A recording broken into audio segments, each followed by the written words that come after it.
Well, hi everybody, old guy here, and the first thing I'm going to do is apologize for this video because my homemade, home-built computer graphics thing that has all my programs on it and my files on it, my waves, my MP3s, went TU and I had to take it off life support. So you're not going to get the high production value, hilarious cut-ins and effects that you've become so used to on this. I have the old one downstairs, and eventually I'm going to replace it, repair it, upgrade it. But in the interim, I got this. What is this? A Dell. Oh, some Dell little tower, and going to use it in the interim, as I've said. Thing is, it doesn't have a VGA connection on the back, and my monitor, of course, is a Dell VGA. So I'm waiting for the adapter to come from Dell so I can actually use this thing. And it also does not have a real good spot to put my SSD, my E drive, which has all my files and programs on it. Gonna have to wing it, I suppose. So since this isn't a normal book review video, given the technological difficulties, I decided that I am going to do a rant.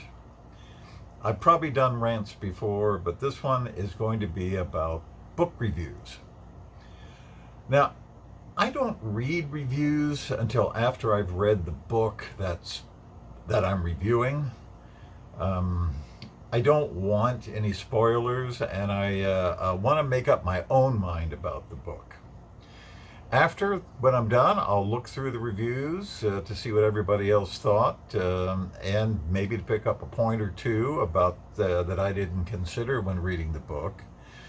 But lately, I've been noticing two rather irritating trends with book reviews. Ones that I call the Pollyanna review and the Karen review. What's a Pollyanna review? Well, that's the kind of review designed not to offend the author or any readers or anybody at all.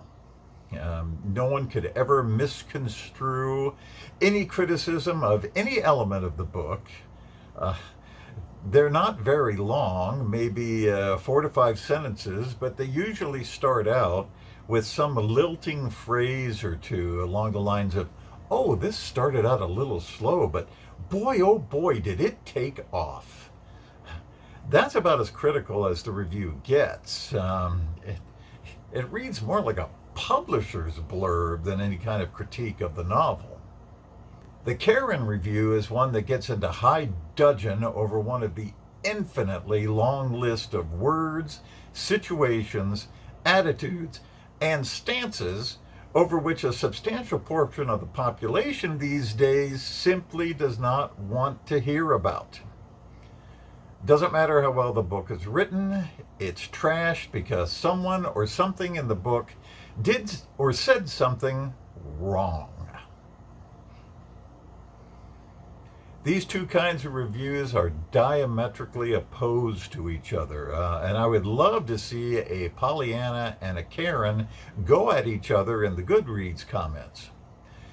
But they both do a major disservice to the people they are intended to reach, and that is we readers. The purpose of a book review is to let other readers know if it's worth your time or not. It's not to make the author feel good about themselves. That was the job of their mom or their writing group. See, once the author makes the decision to publish that book, then he has announced to the whole world that this particular novel is prime time ready. And then you read it and let others know if that indeed is true. If you like it, tell us why. If you don't like it, tell us why not.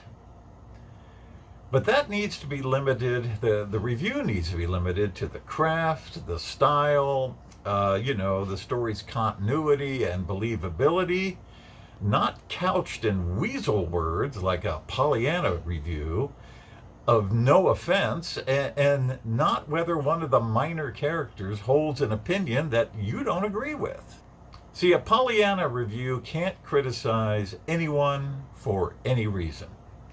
They give 5-star reviews mostly because they like the author's photo. The Karens rage against every violation, actual or perceived, of every fad, trope, political sensibility, social position, or current Marxist thought that is in the book. I mean, 1-star reviews because cowboys didn't treat Indians very nicely. What that means for you, the normal readers, is that you simply cannot trust star ratings. If you see a lot of 5-star reviews, be wary. Especially if it's a checklisted book, woman author, strong female protagonist, straight white male patriarchy oppressing the strong female protagonist, and the required sympathetic gay character, non-threatening males who do everything the female protagonist wants without her ever having to say anything. Check, check, check. This must be a good book. So if a lot of Pollyannas find this book, you're going to see all these 5 stars.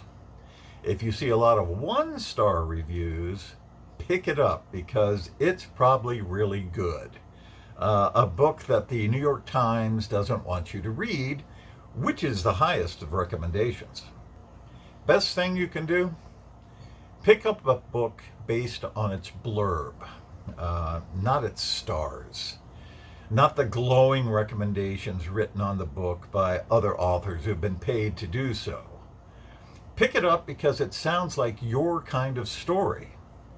And when you're done, give it a rating. Not a Pollyanna rating, not a Karen rating, but one that lets us know, the normal reader, if the book is worth our time or not. Old guy here. See you later when things are fixed.